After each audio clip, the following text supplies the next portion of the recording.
कल्याणमधील अनेक चौकामध्ये मोठ्या प्रमाणात वाहतूक कोंडी झाली आहे। मी सध्या उभा आहे कल्याणच्या आग्रा रोड भिवंडी व शिलपाट्याला जाणारा मार्गावर आणि आपण पाहू शकता या ठिकाणी मोठ्या प्रमाणात वाहतूक कोंडी जी आहे ती गेल्या 1 ते 1.5 तासापासून या ठिकाणी दिसून येत आहे। एकंदरीत दुर्गाडी किल्ला ते या ठिकाणी पाहायला गेलं तर पत्री पूल यापर्यंत पूर्णपणे मोठ्या प्रमाणात या ठिकाणी वाहतूक कोंडी झालेली आहे।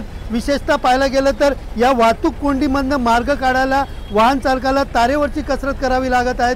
गेल्या अर्ध्या ते 1 तासापासून ही वाहतूक कोंडी झाल्यामुळे 3 ते 4 किलोमीटर पर्यंत अशा लांबच लांब रांगा या ठिकाणी वाहनाच्या लागलेल्या आहेत। सध्या आपण पाहायला गेलं तरी अनेक चौकावरती वाहतूक पोलीस नियोजन करताना पाहायला मिळतात, मात्र ते देखील या ठिकाणी नसल्याने ही वाहतूक कोंडी वाढतच चालल्याचं चित्र या ठिकाणी दिसून येत आहेत। एकंदरीत गणपती बाप्पाचं आगमन आणि त्याचबरोबर बेशिस्त वाहन चालक आणि त्याचबरोबर पाहायला गेलं तर गणपती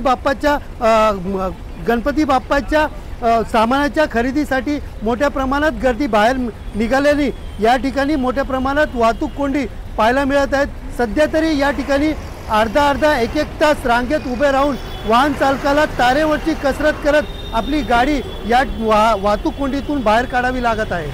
सुनील जाधव, TV9 मराठी, कल्याण।